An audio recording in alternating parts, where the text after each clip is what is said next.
All right, so many times I'll see art or portraits and photographs, postcards, whatever, with these beautiful flowers and gardens, and you see these hummingbirds and butterflies, and I'm like, wouldn't that be nice? I'm like, I look at mine and it's like nothing, an ant, you know? So there are actually things you can do to attract them. Yes. So I'm here at Cornelia's Nursery Hi. with Kimberly Gocher. Yes. And who knew? I know, right? So yes, I mean, there are very specific plants that you can plant in your garden to get butterflies, to get hummingbirds there.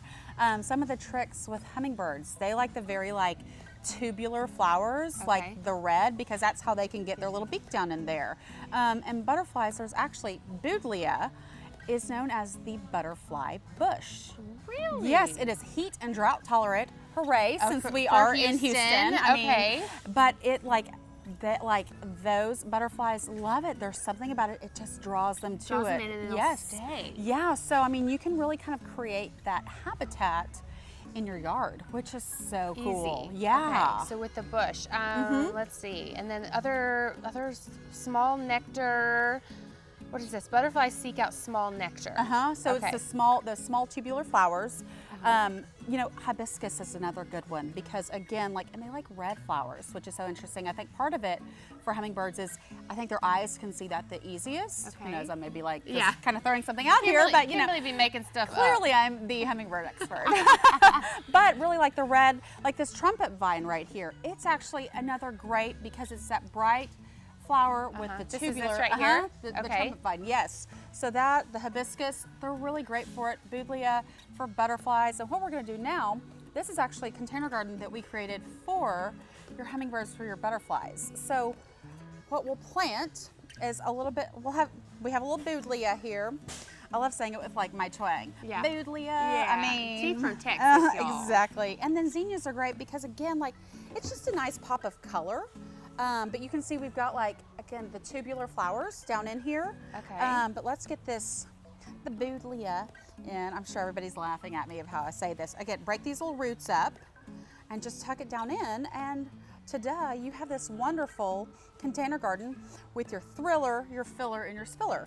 Your thriller clearly is the Angeloni, the really tall kind of foundation of your container. Your filler, we've got some zinnias in here. And then we've got the Buddleia, and then this beautiful spilling vine.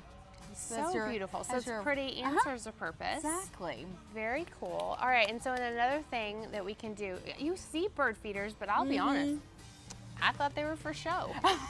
They're a thing. So here we've got our hummingbird feeder with some of that nectar. So it draws them in, and it's funny, again, it's red. So Yes, there's something draws about that them in. color.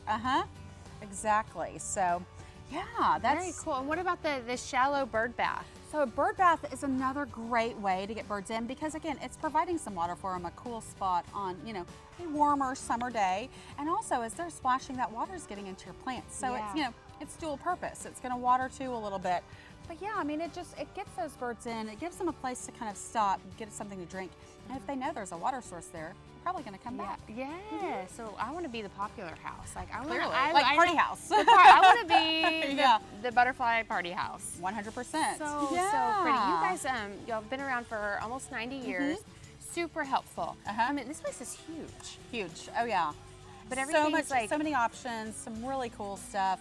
But we also have the most Texas certified nursery professionals. So when you come, you don't have to be the professional because we are. So you can come, you can be that beginner gardener, to have a conversation with one of our employees, one of our professionals, and they can help you. They can turn you into an expert. Yeah. So caladiums, another Houston favorite, otherwise known as elephant ears. These are phenomenal in shade. There's so many. This is so pretty, the white and green. I love this with the pink in it.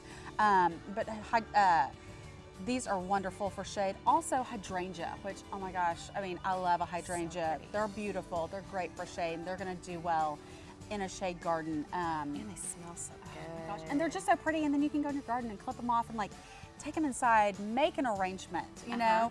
You could even, if you've got a little bit of shade, you can use those hibiscus as well. You don't want full sun for hibiscus in a Houston summer, but you could make them work in a shaded area. And again, it's adding some color, some life to it in a really fun way. Very yeah. cool. Now I'm done. Okay, now we're she's done. done, everybody. Well, I'm not done, so I have to tell you a little story. So yeah. every time I leave here, I always do these segments with you, and I get so inspired, and I'm pumped up, and I'm like, go home, I tell my husband, I'm like, we're gonna go shopping this weekend. Oh, yeah. And then we're gonna make it, and then I just, life is, I got kids Life, and I you know, know, whatever. right? Exactly. So today, you don't know this, but as soon as we're done, we're gonna go shopping. I love it. Okay. I'm in. Okay. Sign me up. All yeah, right. for So sure. for more information on everything we talked about today, you can go to greatdayhouston.com.